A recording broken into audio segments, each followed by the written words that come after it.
Friends जय Jagannath Soni lifestyle YouTube channel को आपण मानक स्वागत जनाऊँगी। आशा करुच्ची आपण मैंने समस्ते भलरे थे। यहाँ फास्ट ब्लॉग यही ब्लॉगटी मुझे ब्लॉग बनैनी केवे मत ब्लॉग भी बन आसेनी तो से मुझे ब्लॉग करनी तो आज ट्राए कली इच्छा कली गोटे फास्ट ब्लॉग बनवाई तो ये ब्लॉगटी को मुझे स्टार्ट करी आज पालंग पकुड़ी केमिति करा जीवो पालंग पकुड़ी पे कौन कौन आवश्यक आपण मानक मु देखी चलते विभिन्न प्रकार रेसिपी रे पालंग पकुड़ी बनी था तो मुझा मो मनरू मु निजे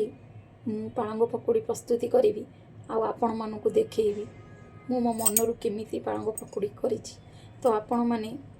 शेष जाए देखंतु केमिति पालंग पकुड़ी मु प्रस्तुति करुच्ची पालंग पकुड़ी पे कौन कौन आवश्यक मु आपण को जनइबी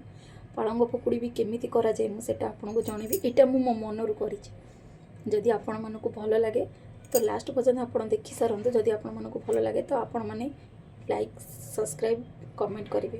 पकुड़ी कौन कौन आवश्यक से जिनिस सब मुझे कहबी जहाँ जहाँ मुझे पालंग पकुड़ी प्रस्तुति आपण पाक गोटी गोटी करी कहबी आउ देखी तो आपण मैंने बस लास्ट पर्यटन वीडियोटी को देखूँ केमिति मो पालंग पकुड़ीटा मो स्टाइल रे आपण मानक बनिकी देखौछि बस आसंत देखिए बतुरई किसी अरुआ चाउल को ग्राइंडिंग करिया पई ग्राइंडर जार रे मु किछिटा अरुआ चाउल बतुरई थी से अरुआ चाउल नेउछि मु गोटे रसुण जस्ट टिके अदा किछि जीरा किछि सोरिष को नेछि जोटा कि मु सेथिरे ऐड करिछि ग्राइंडिंग करदेली चाउल ग्राइंडिंग करदेली ग्राइंडिंग सेला परे किछि कटा पियाज चुन चुन करी किछि कटा पियाज नहीं चुन चुन करी कटा हिथिबा पालंग शाग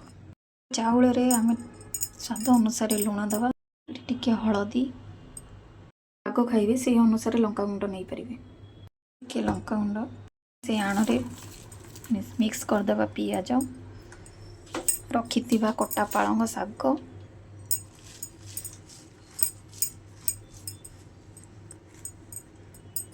मिक्स करिकी ताको भल भाव में आमे घांटी दबा भाव में आमे सबु जाक भल किना मिक्स करी गोली दे सारा पर ताको आमे किछि समय 10 मिनिट खंडे छाड़ीदबा ये आमे कढ़ा गैस पे बसैकी आमे तेल किछि समय गरम होला पर रखी आम पालंग शाग को छोट छोट करिकी ताकू आमे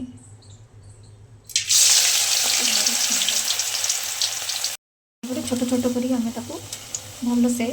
छाणीदेवा गला पालंग पकुड़ी मत तो ये पकुड़ी बहुत पसंद अच्छी जदि आपण मैंने भी आपण मान घरे बनातु ट्राए करूँ जदि आपण मानक भल लगिला तो आपण लाइक सब्सक्राइब आउ कमेंट रे कहतु कहली मो फास्ट ब्लॉग आपन जदि भल लगी तो आपण सब्सक्राइब करेंगे जय जगन्नाथ।